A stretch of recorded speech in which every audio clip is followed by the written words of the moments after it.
보면은 영 컨템포러리 젊은 그 현대 예술가들은 디지털 기술을 사용하거든. 그들의 프랙티스 일을 하는 데 있어서 현대 젊은 예술가들이 기술을 사용한대. 디지털 기술을.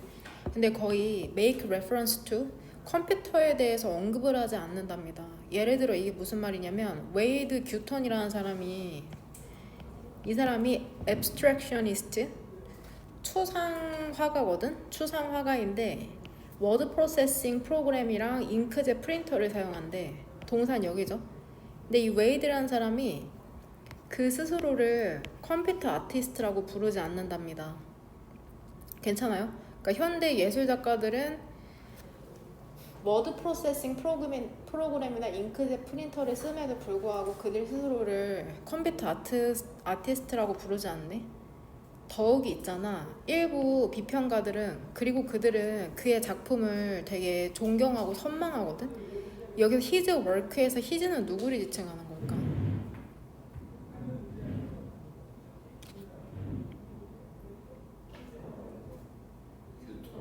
그쵸, 그 규토를 얘기하는 거겠죠.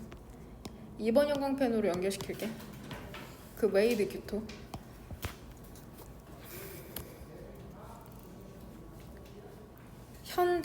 젊은 현대 예술가들은 디지털 기기를 사용하면서도 그들 스스로를 컴퓨터 아티스트라고 부르지 않고 더욱 일부 비평가들은 그의 작품을 되게 대단하다고 칭송하면서도 거의 신경 쓰지 않는답니다. 그의 extensive use, 광범위한 사용을 컴퓨터에 대한 그 예술을 만들어내는 과정에 있어서 단어 두 개가 연결됐으니까 이제 형용사 역할을 하는 거죠.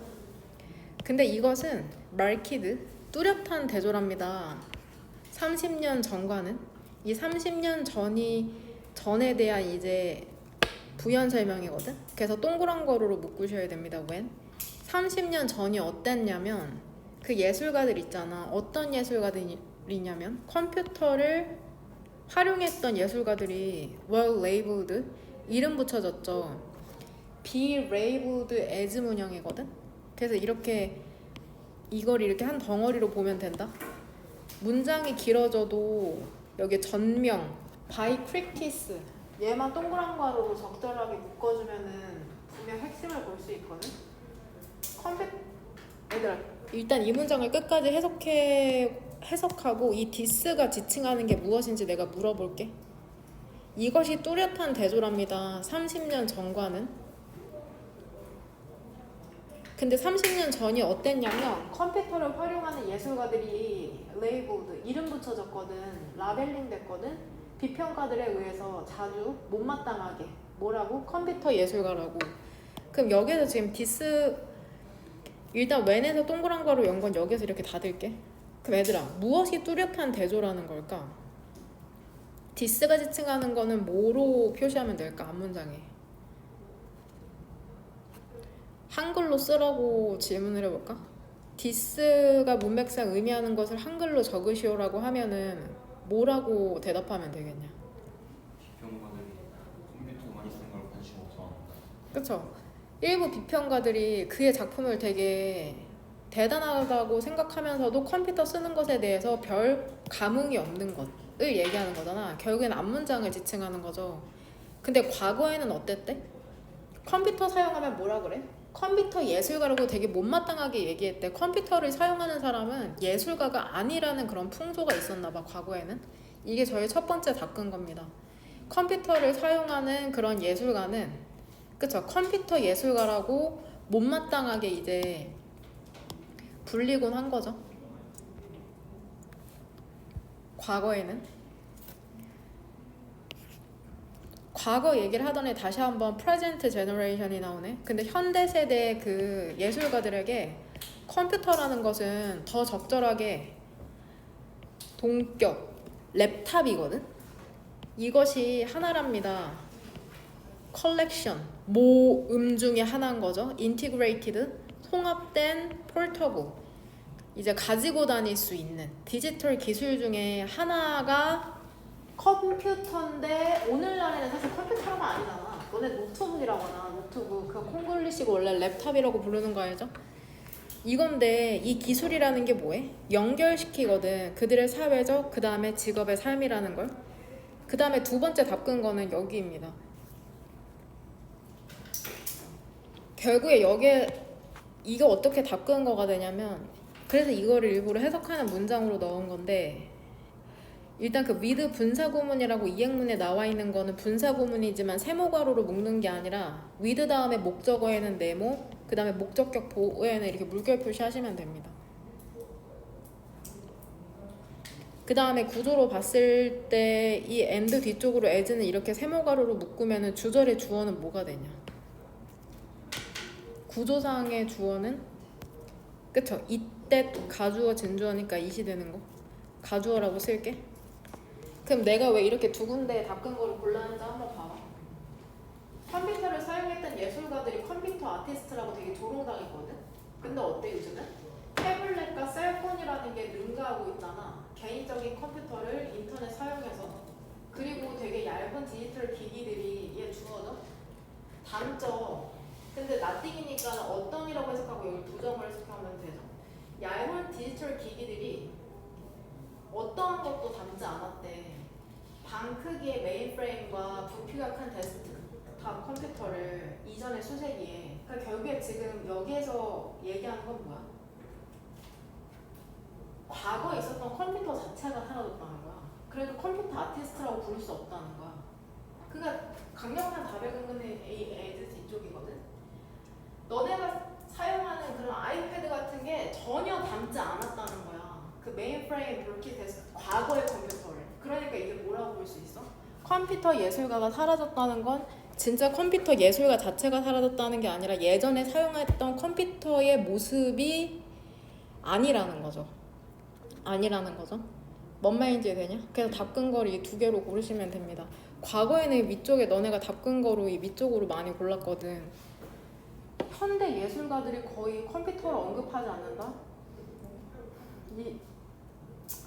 그쵸. 이것도 뭐 이 부분을 답근거로 고르셔도 됩니다. 근데 실제로 이 지문에서 말한 핵심은 과거의 컴퓨터의 형체 자체가 사라져서 컴퓨터 예술가라고 부를 수 없게 됐다는 게 이 지문의 그 핵심이라고 보시면 됩니다.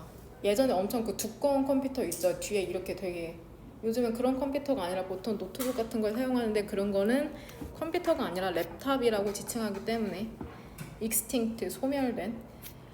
32번 같은 경우에는 이제 문학, 우리가 어떤 문학 작품을 바라보는 것도 여러 가지 방식이 있나 봐. 그 중에서도 형식주의자의 관점이 어떤 건지를 설명하는 지문이라고 보면 되죠. 그 비평 또 나오네, critic. 문학에 대해서 쓰고 싶어하는 비평가들 있잖아. formalist, 형식주의자의 관점으로부터 뭐 해야 되는지 알아? must, close, 그 가깝고 면밀한 독자여야 한답니다. 친밀하고 되게 세심한 독자여야 되는데 살펴봐야 되거든. 모든 요소들을 그 텍스트에 대한 개별적으로. 이 and 사이로 병렬되는 건 뭘까? 오른쪽에 있는 questions랑 왼쪽에 있는 examines. 결국에 이 비평가가 얘기하고 싶은 건 형식주의의 관점으로부터 문학 작품을 쓰고 싶은 사람. 이 사람은 면밀한 독자여야 된다. 텍스트에 대한 모든 요소를 살펴볼 수 있고 그 다음에 의문도 제기해야 돼. 응? 어떻게 그들이 대의가 지칭하는 게 뭔지 한번 생각해 볼까? 어떻게 그것들이 합쳐져서 작품을 만들어냈는지. 그 다음에 네모가를 여기에서 닫히죠. 그 다음에 후에서 연거 여기서 닫히고. 그럼 여기서 대의가 지칭하는 건 뭘까? 무엇이 합쳐져서 예술 작품을 만들어낸 것에 의문을 제기해야 된다는 거냐? 그쵸? 모든 요소를 얘기하는 거죠. 어떻게 그 텍스트 안에 모든 요소들이 결합되어서 예술 작품이 되었는지를 이제 스스로 질문을 해봐야 되는데, 그러한 리더들은, 그리고 그들은 되게 존중하거든? 한 작품의 자율성이라는 걸 존중하는데 그것에 대한 이해를 성취한답니다. 이렇게 by ing 함으로써. 여기 선택지 보면 전부 다 ing로 시작하는 거 보이죠? 1, 2, 3, 4, 5. 그러니까 결국엔 얘들아 search your reader가 누군지 알아야 되잖아. 그럼 여기서 search your reader가 문맥상 의미하는 게 무엇인지 쓰시오 하면 한글로 뭐라고 대답하면 되겠어?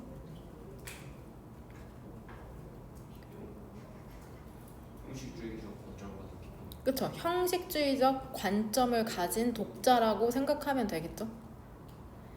괜찮나요? 형식주의적 관점을 가진 독자가 어떤 독자인지는 이 이그제민스랑 캐스턴스가 설명해주고 있다고 생각하면 됩니다. 형식주의적 관점을 갖고 있는 독자는 이런 독자라고 지금 설명을 해주고 있으니까. 그럼 형식주의적 독자가 갖고 있는 그 글을 읽는 태도가 빈칸에 들어가면 되겠네. instead of는 낮 정도로 해석하면 되거든. 살펴보는 대신에 역사적인 그러한 시기나 author biographies 저자가 어떻게 살았는지, 그쵸? 그 다음에 literary 문학적 스타일을 살펴보는 게 아니라 예를 들어서 그나 그녀가 지칭하는 건 앞문장에 뭐를 지칭하는 거겠냐? 텍스트에 접근할 것이래. he or she가 지칭하는 건 그쵸? search your reader 2번 형광펜으로 지칭해야 되는데 대명사니까 요렇게 계속해서 형식주의자적 관점을 갖고 있는 독자에 대해서 계속 얘기하고 있네.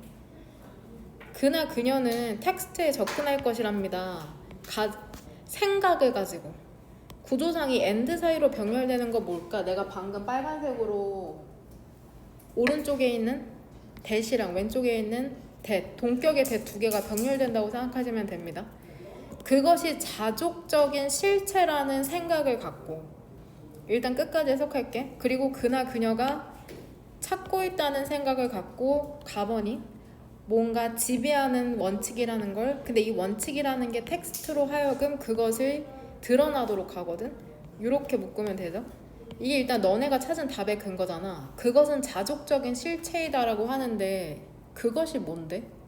그것이 뭔지 모른 채로 답 근거를 고를 수는 없거든.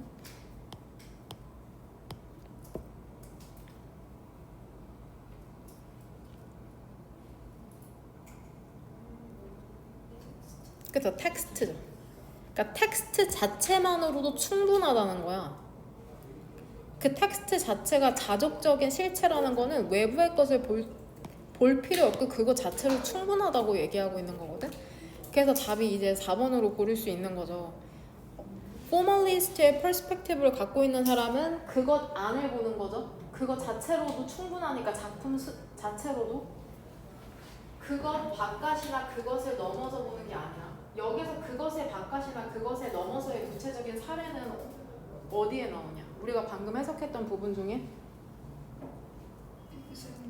그쵸? 그 빈칸 바로 밑에 있는 역사적 기록이나 그쵸? 저자의 전기 혹은 문학적 스타일을 볼 필요가 없다는 거죠. 그거 작품 자체로도 괜찮으니까. 너네 이해하지 못할까봐 예시까지 들어주네. 너무 친절해. correspondences 관련성 있잖아. between A and B에 A에 해당하는 건 뭘까? 그래서 characters B에 해당하는 건 the people이죠. between A and B 관련성이 있나봐. 캐릭터와 제임스 조이스라는 작가의 짧은 이야기인 아라비의 캐릭터들과 그 사람들 있잖아. 그가 알고 있는 개인적으로 이 사람들의 이렇게 묶을게요. 비트윈에서 연거 여기서 잡고 흥미로울지도 모른답니다. 여기서 희가 지칭하는 건 누굴까? 누가 개인적으로 알고 있는 걸까? 그쵸? 그 작가를 얘기하는 거죠. 제임스 조이스. 응? 그러니까 작가가 스토리를 썼는데 그 작가의 실친과 그 소설 속에서의 캐릭터들이 일치하니까 얼마나 흥미로워? 하지만 포멀리스트들에게 그것들은 덜 중요하답니다. 이해하는 데 있어서 어떻게 이야기라는 게 의미를 만들어내는지. 여기서 대의가 지칭하는 거는 무엇입니까? 그쵸? 그 관련성. 관련성이 중요하지 않다는 거야. 그게 뭐가 중요한데 작품 자체로도 충분한데. 된 뒤쪽으로는 선택적으로 주어 동사가 도치가 가능하거든. 그래서 뒤쪽으로 주어는 뭐야? 된 뒤쪽으로 주어는 수일치 어디다 맞춰야 돼? kinds 동사가 or이 되는 거죠. 다른 종류의 정보가 or 뒤에는 뭐가 생략돼 있을까?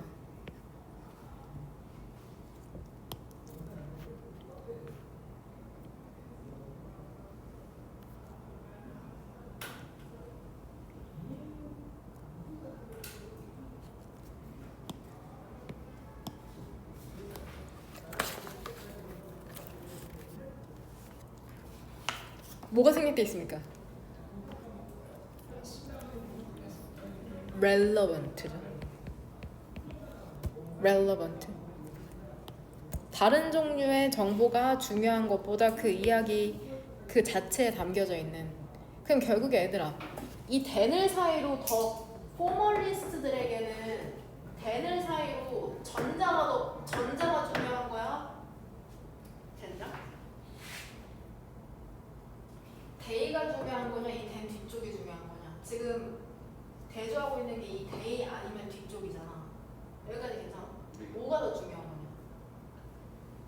포멀리스트적 관점을 갖고 있는 사람들이 이 관련성이 중요해? 아니면 다른 정보가 중요해? 뒤에 있는 다른 정보가 중요한 거다. 그래서 이 뒤에도 답본거가 될 수 있는 거다. 근데 이 정보라는 것은 어디에 있어?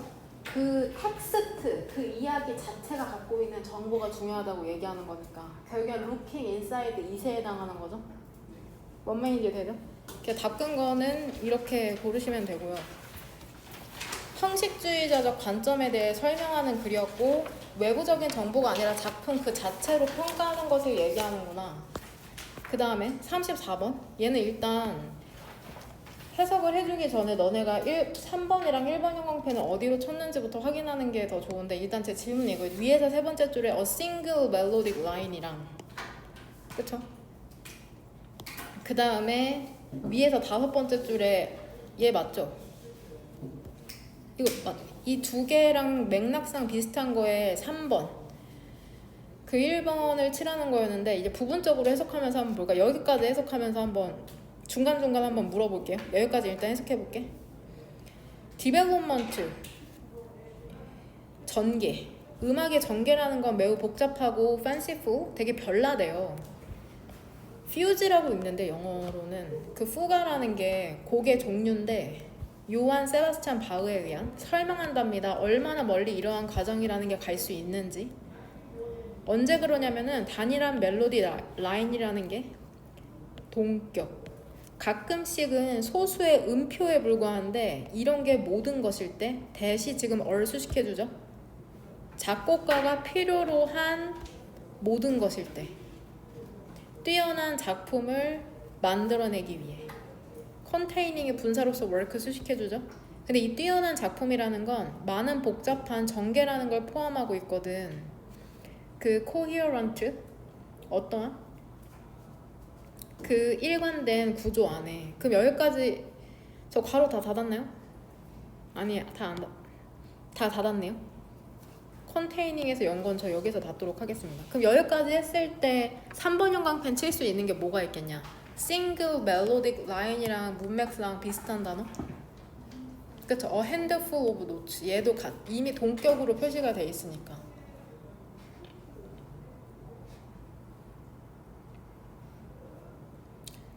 여기 이게 답니다. 제가 표시한 거는 지금까지 해석한 부분 중에서. 그 다음에 해석해볼게. 루드빅 벤 베토벤의 유명한 피프트 심포니 제5 교향곡이라는 게 exceptional, 특출나게 뛰어난 예시를 보여준답니다. 얼마나 많은 마일리지, 이득을 클래시컬 컴포저, 클래식 작곡가들이 사용할 수 있는지. 아웃 오브 몇 개의 음표와 간단한 그쵸? 리듬감 있는 태핑, 두드림으로. 그 오프닝 다다다 둠이라는 건 모든 사람이 들어봤을 어딘가에서 혹은 another 다른 곳에서 빈칸하답니다. throughout 무엇을 통해서 그러냐면 not only but also 그 시작하는 악장을 통해서 뿐만이 아니라 나머지 세 악장을 통해서 그쵸? 마치 뭐처럼 일종의 모토, 반복 악구처럼 혹은 또는 커넥티브, 연결하는 실처럼. 여기에서 3번 형광펜에 해당되는 거는 어디로 볼 수 있을까요? 그쵸? A few notes. 그 다음에 simple, rhythmic tapping.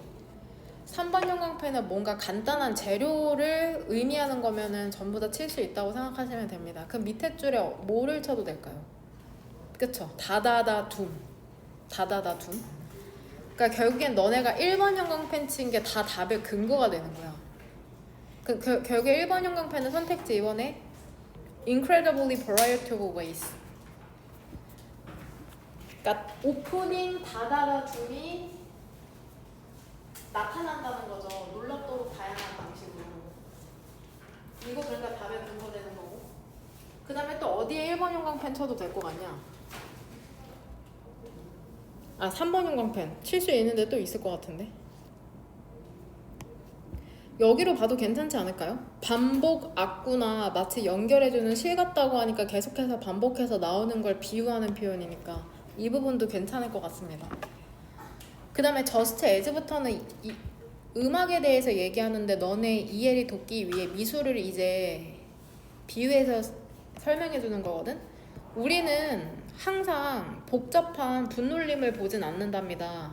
그쵸? 창작에 들어가는 그 그림에 우리는 항상 그런 것처럼 우리는 눈치채지 않는다는 거죠. 어떻게 베토벤이라는 게 계속해서 신선한 새롭게 사용했는지 그의 반복 악구를 이렇게죠.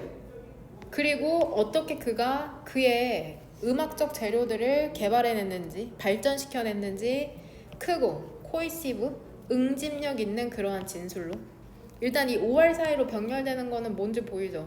이 하우 두 개가 병렬된다고 보면 된다. 여기까지는 괜찮나요? 괜찮아요? 그러면은 1번 형광펜이랑 3번 형광펜 칠 수 있는 부분 일단 1번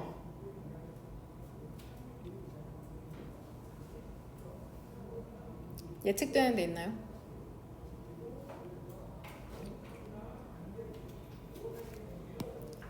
제 힌트를 드릴게요. 3번으로 일단 여기가 단순한 도구에 대한 거잖아. 단순한 반복 악구, 그 다음에 그의 재료. 그의 재료가 지칭하는 게 결국에는 그 모토가 되는 거니까. 그럼 3번 형광펜은 어디다 치면 되겠냐?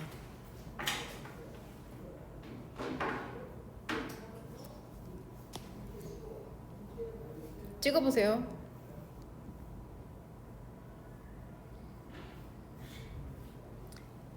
문장 끝까지 봤을 때는 예측되는 데 있어.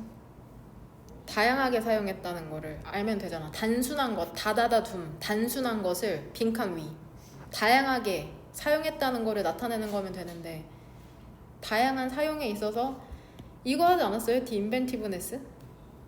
응? 이거 답근 거 한 사람 있었던 것 같은데? 그 다음에 impressive, 인상적인 그 전개, 뮤지컬 아이디어를 이거 하지 않았나요? 그렇게 하면 이것도 다 답이죠. 새롭게 사용했다잖아. 항상 새롭게 사용했고 커다랗고 일관성, 응집력 있는 그러한 진 이런 거 전부 다 닦은 거로 고르시면 됩니다. 됩니까?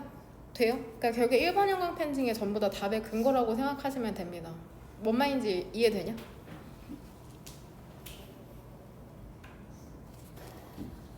결국에 이 지문이 얘기하는 것은 단순한 클래식 작곡가들 엄청 대단한 거를 만드는 것 같지만 사실은 단순한 멜로디 라인으로 엄청 복잡한 음악적 전개를 이루어낸다고 얘기하고 있는 거다.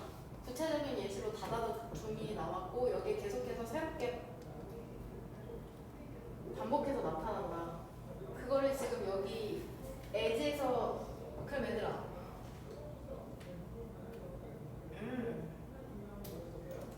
여기서는 그 회화로 예시를 들어주는 거다. 회화로 그림으로. 그러면 이거는 무슨 형광펜 쳐야 될 것 같아? 복잡한 분놀림 그 그림의 창작에 들어가는 여기에 뭐 치면 되겠냐? 무슨 형광펜? 1번이냐 3번이냐? 1번이겠죠. 뭔 말인지 이해돼? 이해하고 있나요?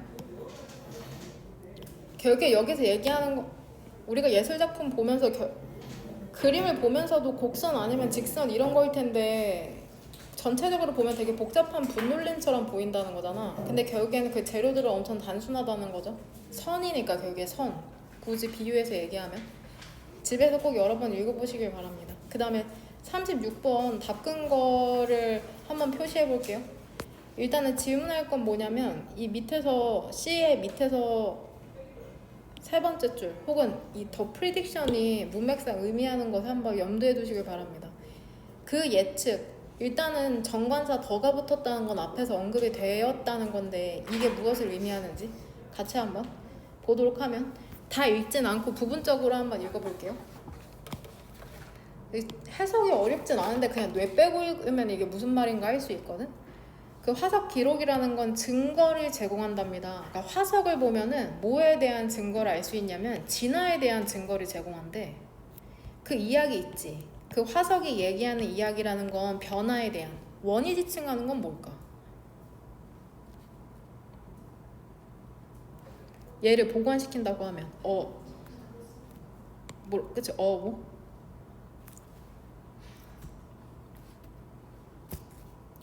화석이 얘기하는 이야기는 변화에 대한 이야기라는 거죠. 스토리? 넌 헷갈릴까봐 검정색으로 쓴 거다.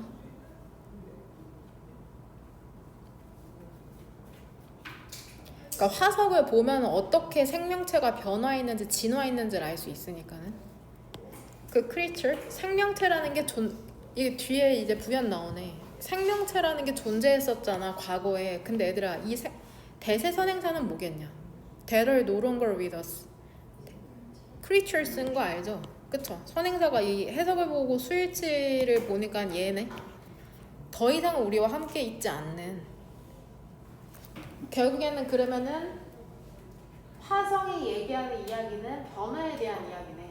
그쵸? 지금 없는 것까지 얘기하고 있네. sequential 순차적인 변화라는 게 발견이 된답니다. 많은 화석에서 showing이 fossils 수식해주죠. 근데 이 화석이라는 게 보여주죠. 뭐를 보여주냐면 특정 변화, 특정한 특징의 변화를 보여준답니다. 시간이 흐름에 따라 공통 조상으로부터. 어떤 케이스에서 그런 것처럼 그러냐면 그 말의 케이스에서 그런 것처럼. 괜찮아요? 괜찮아요? 그러면 C가 답의 근거인 이유는 너네 이걸로 골랐잖아. 진화라는 게 실제로 발전했다는 걸 보여주는 거를 그 차치하더라도 이거에 대한 답 근거가 결국엔 네모칸 안에 있잖아. 진화라는 게 실제로 발생을 했다. 이게 본문상에서 어디로 나는 연결시켰냐면 순차적인 변화라는 게 발견이 되었다. 화석을 봤더니 순차적으로 진화하거나 소멸했다는 게 발견되었다는 건 결국에는 진화가 실제로 발생했다는 거니까 결국에는 화석이라는 혹은 이걸로 봐도 되겠네. The fossil records provide 이거. 이 말이 결국엔 C의 첫 번째 줄 evolution did occur이랑 같은 말이니까 결국에 네모칸을 요약하면 하은이 아까 뭐라고 썼냐? 너 요약한 거 한번 읽어볼래? 네모칸 주어진 문장. 그쵸? 화석은 결국 진화의 증거라는 게 네모칸 전부거든? 화석을 보면은 진화의 증거를 알 수 있다는 게 네모칸 전체니까 결국에는 진화라는 게 실제로 발생했다는 것을 보여주는 것 외에도 또한 또 다른 기능이 있나 봐. 그 화석 기록이라는 것은 검증을 제공한답니다. 단순히 보여주는 게 아니라 그 예측에 대한 검증을 제공한대. 근데 이 예측이라는 게 만들어지거든? 그 진화적 이론으로부터. 그럼 이 예측이라는 건 주어진 문장에서 어디를 의미하는 것 같아?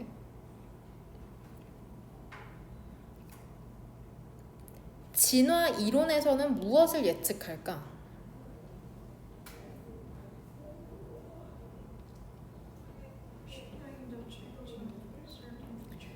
그죠? 특정한 것이 계속 변화했다는 예측을 하잖아. 결국에 뭐 예전에는 똑같은 어떤 생명체였는데 점점 진화하면서 누군 인간이 되고 누구는 뭐 원숭이가 되고 말이 안 된다고 하는 사람도 있지만 그래서 결국에는 지금 디프리딕션이 얘기하는 거는 빨간색 편으로 표시할게요. 이 주어진 문장에서 특정 변화가 발생했다는 거죠.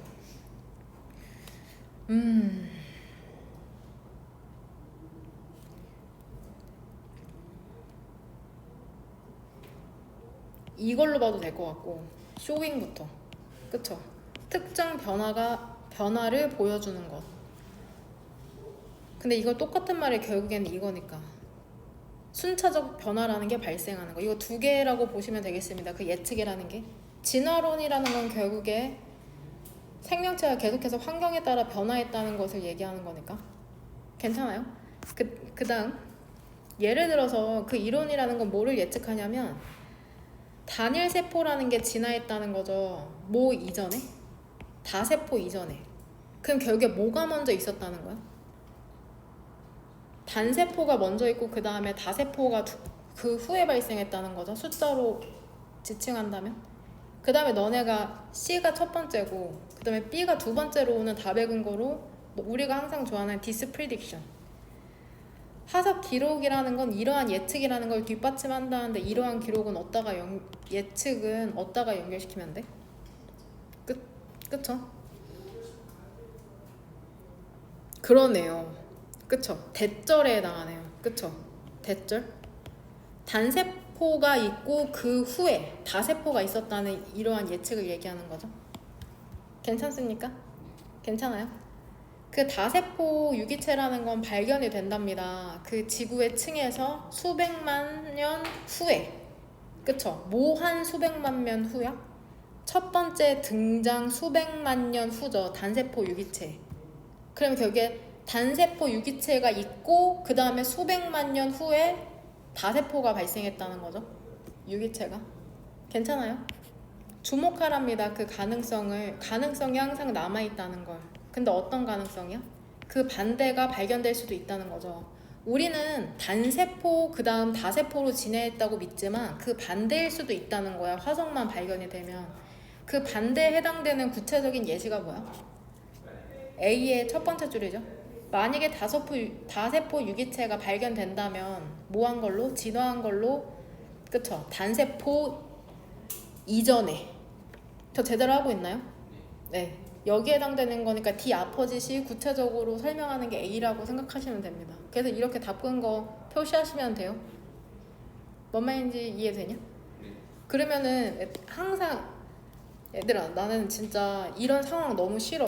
이렇게 말하면 내가 만약 여기서 이렇게 얘기하면 너네 뭐라고 생각해? 이런 상황이 뭔데? 라고 생각할 거 아니야. 그러니까 이런 저런 그런 사람으로 지칭한다는 건 결국 앞에서 한번 언급이 돼야지 그렇게 디스나 덱 같은 지시 형용사를 쓸 수 있다는 거다.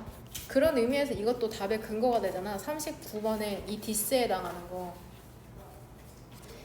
이거 개인적으로 저는 어려웠는데요. 이것은 이치에 맞는답니다. 어떤 측면에서 그러냐면 정보의 신뢰성의 측면에서. 얘들아 결국 이 디스가 의미하는 거는 뭐냐? 한 번 문장에 두 번째 대절에 해당하는 거잖아. 이 벗을 사이로 병렬되는 건 뭐야? 오른쪽에 있는 대시랑 왼쪽에 있는 이 대세에 해당하는 거죠. 구조가 이렇게는 중요하답니다. 이것에 해당하는 건 두 번째 대절에 해당하는 이 내용이죠. 괜찮아요? 너네 이거 맞췄어? 한 번에? 한 번에 맞췄어? 한 번에 맞췄어? 너 몇 번 골랐어? 저 4번 했어요. 4번이요?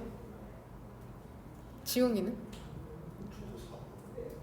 태준은 찍었어요. 몇 번으로? 4번. 아 그냥 시간이 없으니까는 3, 4, 5 중에 하나겠다 했는데 이제 적절하게 3번은 너무 이른 것 같고 5번은 너무 늦고 딱 4번 했구나. 네. 그쵸? 완벽하죠 4번.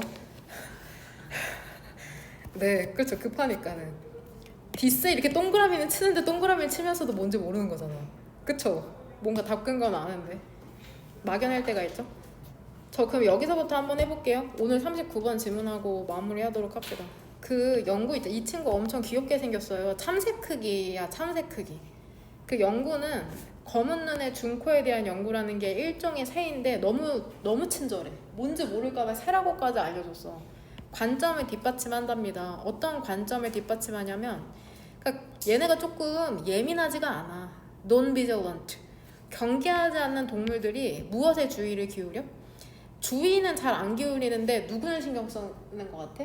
개별적인 집단 친구들의 이탈은 아주 기가 막히게 주의를 기울인다는 거야. 내 친구가 어떻게 움직이는지. 이 관점을 뒷받침하고 그 다음에 그 이탈 있죠. 그러니까 결국에 이거 얘기하는 거 그거야. 이 새를 관찰했더니 이러한 결과가 나왔다는 거야. 주인은 경계하지 않는데 친구는 겁내 주의 기울이고 있어. 그 다음에 두 번째 관찰 결과는 뭐냐면 그 다수의 개체의 이탈. 여기에서는 문맥상 날아오르는 걸 얘기하는 거죠. 날아오르는 게 뭐를 얘기해? 더 큰 탈출 반응이라는 걸 얘기한답니다. 그 경계하지 않는 개체들 사이에서. 그러니까 내 친구가 뭔 말인지 되죠? 내가 100마리쯤 있는데 갑자기 60마리가 뛰어오르면 어떻게 돼? 그 다른 애들도 뛰어오른다고 얘기하는 거죠. 답은 3번이 되는 거죠. 근데 다른 애들이 너네도 뭔지 알지? 반에서 30명이 공부하는데 갑자기 20명이 뛰어나간다고 생각해봐. 그럼 너네 어떡해? 두리번거리지 않잖아. 같이 뛰어나갈 거야. 뭔 말인지 되죠? 근데 한 명만 나가면 어때? 화장실 가는구나 하고 별로 개의치도 않을 수 있거든?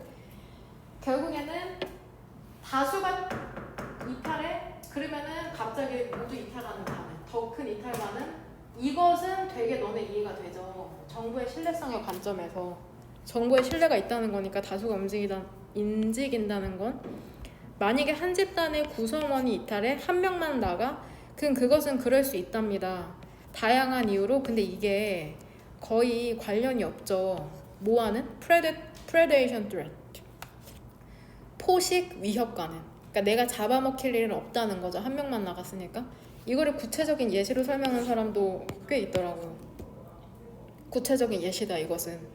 괜찮습니까? 만약에 경계하지 않는 동물들이 이제 이탈을 하는 거죠. 한 구성원이 그 집단을 그쵸? 떠날 때마다. 그럼 그들은 빈번하게 반응할 것이랍니다. 그쵸? 어떤 포식자가 없을 때에도, 그러니까 한 마리씩 날아오르는 상황을 생각하면 될 것 같아요. 반면에 몇몇 그 개체들은 집단으로부터 탈출할 것이랍니다. 동시에 진정한 위협이라는 게 훨씬 더 가능성이 있다면 프레젠트는 형용사죠. 그 존재할. 괜찮습니까? 그래서 구체적인 사례다 라고 설명한 친구도 있는데 괜찮은 것 같습니다. 사실 전 아직도 이해하지 못한 부분, 전 2번도 괜찮은 것 같거든요. 전 2번이 오히려 이거를 문제로 내려다가 안 냈거든요. 2번이 부적절한 이유가 무엇인지. 항상 고민하다가 결국엔 이해하지 못하고 그 끝내기는 하는데 이것도 이번에 내려다가 결국에는 실패했습니다. 지문을 한 3-4번씩 강의하는데도 맞았지 않은 경우가 있긴 해. 그러니까 너네도 답을 알고서는 답근거리 서술하니까는 이게 딱 들어맞듯이 서술하긴 하는데 왜 이게 아닌지를 서술하라고 하면 또 모르는 경우도 있거든. 이건 한번 고민해 보시길 바랍니다. 그 다음에 그 지문 너무 어려울 때 있잖아. 그 특히나 가장 어려웠던 지문이 나는 이 지문이라고 생각하거든. 갑자기 컴퓨터 아티스트 무슨 소리야? 이렇게 생각할 수 있는데 이거는 2개 틀려도 괜찮아요. 3개까지도 1등급 컷인 거 알죠? 전부 다 맞추는 걸 목표로 하지 말고 어려운 지문은 스스로 이해하는 힘을 기른다는 것을 목표로 하시면 됩니다. 내가 그 클리닉 양식 쓰는데 진짜 나 자신이 없다 이거 어떻게 맞추냐 수능에서 그런 걱정은 조금 덜어내도 돼요. 과정에서 이해하려고 노력하는 게 중요하니까.